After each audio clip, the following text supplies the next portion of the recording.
isso não significa que você não deva fazer as duas. Veja bem, você só tem que saber usar a estratégia diferente para cada uma das provas, tá? Por quê?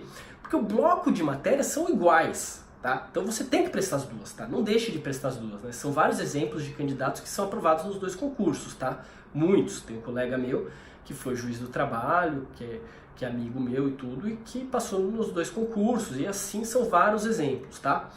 Então, não deixe de prestar os dois. Tem uma colega minha também, que trabalhou muito tempo comigo na Procuradoria de Osasco, em que ela só prestava magistratura, só TRT da segunda região, então só São Paulo, porque ela já era casada, não queria mudar de São Paulo, e ela tinha um cargo também de auditora da Receita Federal, então para ela não valia a pena mudar para outra região. Então ela só prestava TRT2. Aí até que convenceram ela a prestar MPT. Ela fez 3 vezes a magistratura, 3 vezes chegou na sentença e não passou da sentença. Primeira vez que ela fez a MPT, passou. Então veja, a oportunidade que você pode deixar, que você pode perder se você deixar de fazer um dos concursos, tá? Então faça os dois concursos. Lógico, com a estratégia e estudando especificamente para cada um deles. E isso que eu não fiz. Por quê? Porque a prova da magistratura ela tinha 10 questões, como também foi agora no concurso nacional, foram assim também, tiveram 10 questões. E com itens A, B, C, D e tal, eu não terminava a prova, porque eu queria dar uma resposta muito extensa, queria falar de tudo que tinha sobre aquele assunto. E isso, falar tudo sobre aquele assunto, uma resposta extensa, é MPT. A prova do MPT tem apenas 5 questões. Então se ela tem apenas 5 questões, você tem mais tempo, né? São 5 questões quando são 5 horas. 4 questões quando são 4 horas. Então, você tem mais tempo para responder. Então, são provas com estratégias completamente diferentes. Tá? Com estratégias completamente diferentes. Vou tomar aqui uma água. Já estamos aqui há quase 20 minutos de vídeo, né? Se você continuar acompanhando o vídeo até aqui, você já está num bom caminho aí na sua preparação, né? Se esforçando para melhorar, que é o principal aí no concurso, né? Você tentar identificar estratégias que melhorem o seu aprendizado, que melhorem o seu rendimento e ao mesmo tempo não ficar parado, né? Insistindo, às vezes, se você estiver cometendo algum erro. Bom, então, até me perdi onde eu estava aqui, né? Mas, voltando então às diferenças entre as questões, entre as provas, então você tem as peculiaridades, mas veja, preste as duas. Por quê? Porque MPT e magistratura você consegue adaptar o seu estudo para ser aprovado nas duas. Diferente do que eu fazia, prestar uma procuradoria do município, em que não dava para eu parar e estudar tudo de tributário e largar e esquecer do MPT. Então eu prestava por prestar, se passasse, passei. E me ajudou muito esse treino, viu? Apesar de eu fazer várias provas sem estar preparado, me ajudou muito, porque eu ganhei confiança na primeira fase, porque eu falei, eu passo na procuradoria do município, na primeira fase, sem estudar tributário, como é que eu não vou passar no MPT? Então isso me dava confiança, eu sabia que eu ia passar na primeira fase. E, ao mesmo tempo, me deu uma pegada de segunda fase, né? De treinar escrita, de treinar resposta, né? E eu não fiquei reprovado por muitos pontos. Por exemplo, na Procuradoria do Município de São Paulo, fiquei para o 0,15, Procuradoria do Estado do Paraná, fiquei para o 0,3. Então, eu não fiquei longe mesmo sem ter o foco específico. Então, eu até recomendo que você faça várias provas, né? A gente está sem concurso agora do MPT ou da magistratura nesse momento, não deixe, faça outras provas, faça outros concursos, não tem problema se você não está preparado, vai lá, fica calejado com a reprovação também, você vai ficar decepcionado mesmo assim, tá? Vou te contar, eu prestava mesmo sem esperança muito de passar, porque eu não estava me preparando, mesmo assim eu ficava decepcionado, tá? Você fica, mas dia seguinte você levanta e vai e continua mantendo o seu foco, seu objetivo, tá? Bom, e aí dentro da minha preparação, o que mais eu fiz, né? Então chegou um momento em que eu tinha lá que estudar para a segunda fase. Eu passei na primeira fase do MPT. Na minha época aconteceu assim, eu passei na primeira fase do MPT em 3 TRTs também ao mesmo tempo.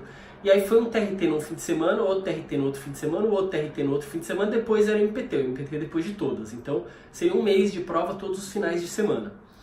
De segunda fase do TRT, do MPT seria a segunda fase e a terceira na semana seguinte, que é assim que funciona. No MPT sempre a segunda fase é num domingo, a terceira no outro domingo. E aí, por onde eu vou estudar? Tinha um ou outro curso, eles não eram assim tão, como eu posso dizer, né? Não era assim curso regular como eu faço hoje, esses cursos para MPT. O foco era um pouco diferenciado, tanto que hoje eu tento fazer cursos que atendam aquilo que eu acho importante para o concurso, porque eu acho que era algo que eu sentia falta, tá? Então, eu fui estudar para a segunda fase por conta, eu não fiz nenhum curso, porque os cursos eram só aos finais de semana e aos finais de semana eu tinha provas para fazer, né? Então eu acabei não podendo participar de nenhum desses de segunda fase.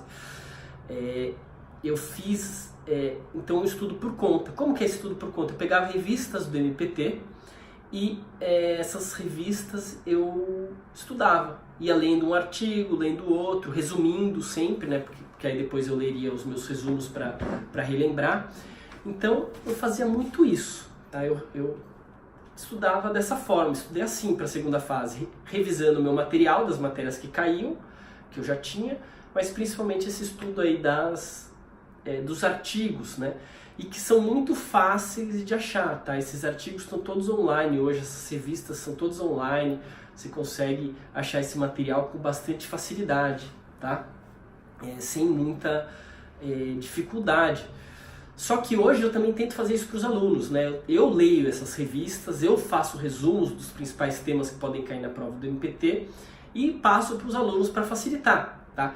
Inclusive, quando eu passo uma bibliografia também, eu já passo inclusive os links desses artigos, mas o mais importante é que eu tento já resumir para vocês, né, para os alunos aí, de modo a que você confie no que eu estou falando, né, e foque naquilo que vai estar no caderno de vocês, porque aquilo lá já vai dar uma base muito boa, tá, para os estudos. Mas eu ia lendo então por conta e fazendo esses resumos. Muitos desses resumos eu aproveitei depois, inclusive, para montar minhas aulas, né? Para a terceira fase eu fiz um curso também, que aí eu fiz um curso, quer dizer, na segunda fase eu não fiz, na terceira eu fiz um curso de uma semana entre uma prova e outra, mas era assim, eu era muito cru, né? Porque diferente hoje, o pessoal hoje se prepara, né? Eu tenho alunos que já fizeram mais de um ano de curso de peças comigo do MPT, que já vão chegar lá, assim, já estão aí na faixa marrom, se digamos assim, né? Estão dentro daquela graduação de karatê, jiu-jitsu e tal, né? Você tem lá, o cara já é faixa marrom, o cara já tá assim, sabendo muito de peças, né?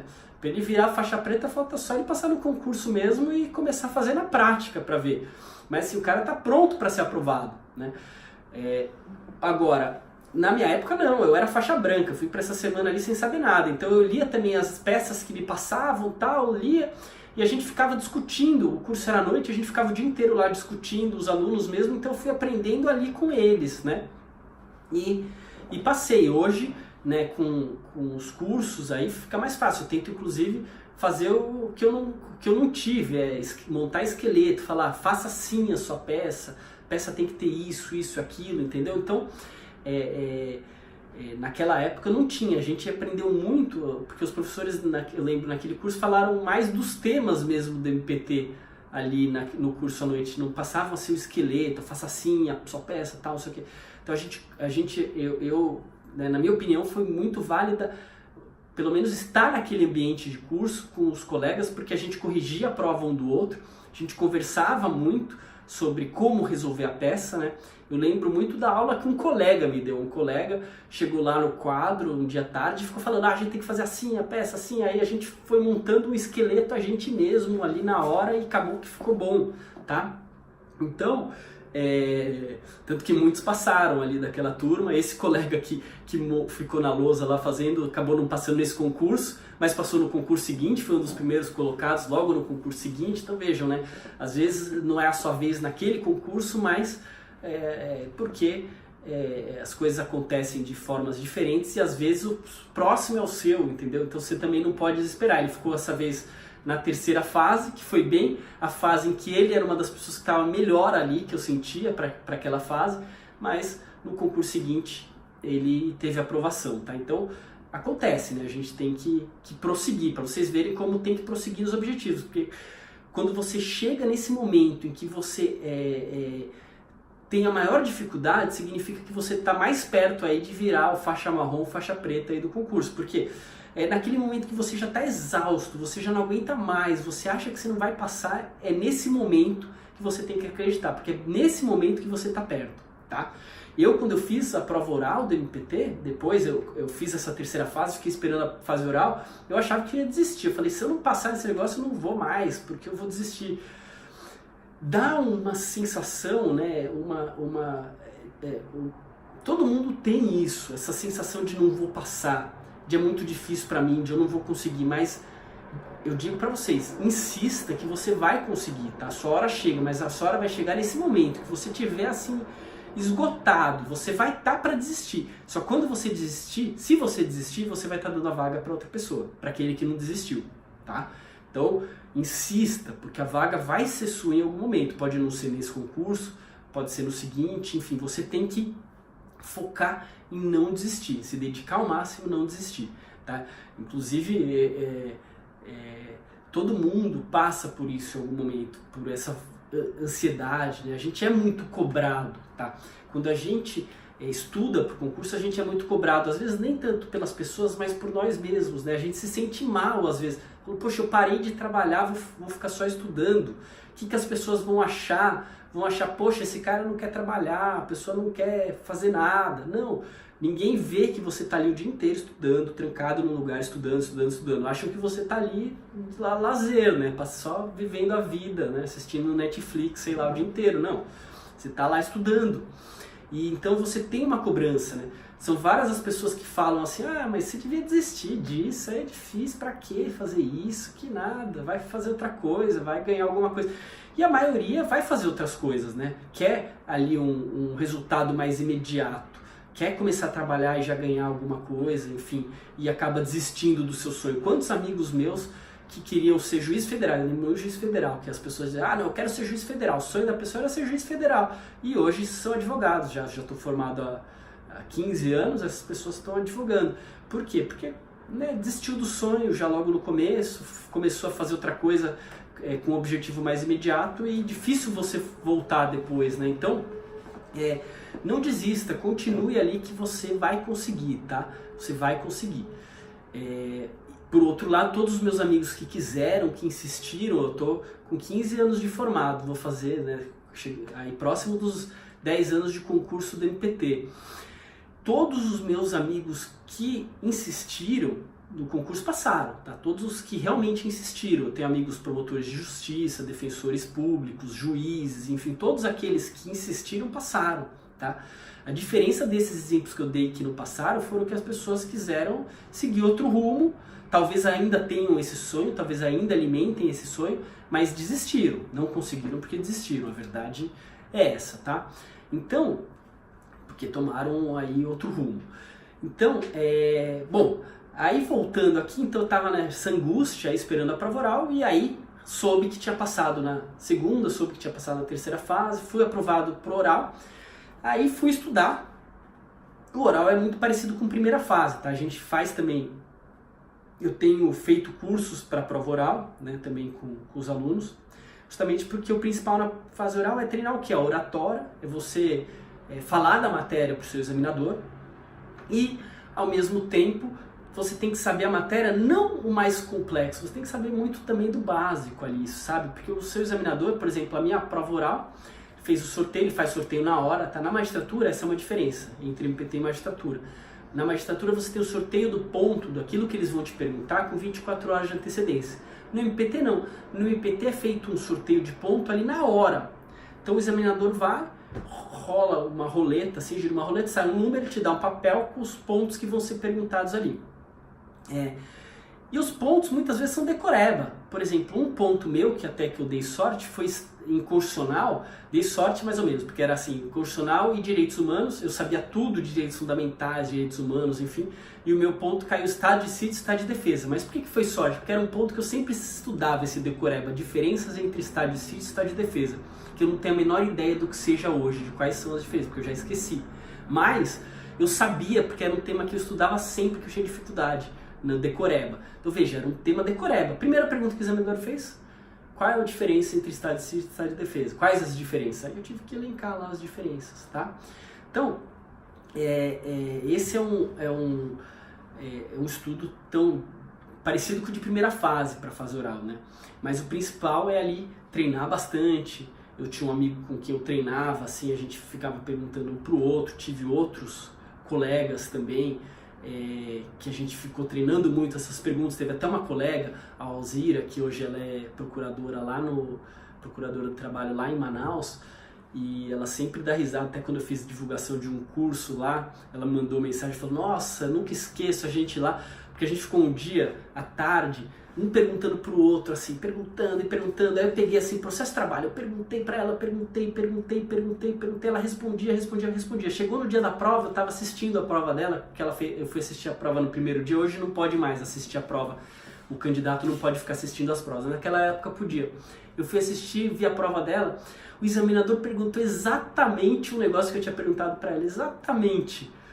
Aí eu fiquei ali na plateia assim, vai, fala, né, torcendo, assim, sabe quando vai sair o gol, né, que você tá ali assim, é gol, sabe? Fiquei ali assim, daquele jeito, ali naquela expectativa, vai, ela... Não me recordo, excelência. Aí eu falo, como não se recorda? Acabou de me responder essa mesma pergunta, né? Mas para vocês verem como é o treino que faz a diferença na prova oral. Lógico, ela foi super bem, passou no concurso, enfim.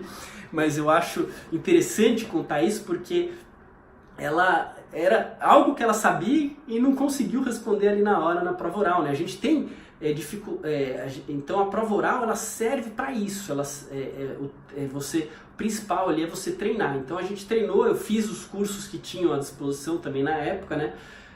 Mas a gente treinava muito com os amigos, né? Então isso também ajudava bastante. Então, bom, resumindo, foi assim, né, a minha preparação completa, né? Eu não sei se eu falei tudo, né? Não sei se vocês têm alguma dúvida, né? Se tiverem, podem sempre entrar em contato, tá? Estou aí à disposição. Se puderem mandar um e-mail, quiserem mandar um e-mail, fiquem à vontade, tá? O meu e-mail é o professorjoaosabino@gmail.com. Mandem lá dúvidas que vocês tiverem tido, né, a respeito desse vídeo, e a gente vai conversando aí. E eu estou à disposição para ajudá-los o que for necessário na preparação de vocês, né? Espero que tenham aproveitado essa conversa aqui, essa minha história aqui, e que isso possa de alguma forma ajudá-los na sua preparação, tá bom? Bom, se gostou, aproveita aí, não esquece, dá uma curtida aí no vídeo também, se inscreva aí no nosso canal, e é isso. Um grande abraço a todos e até mais.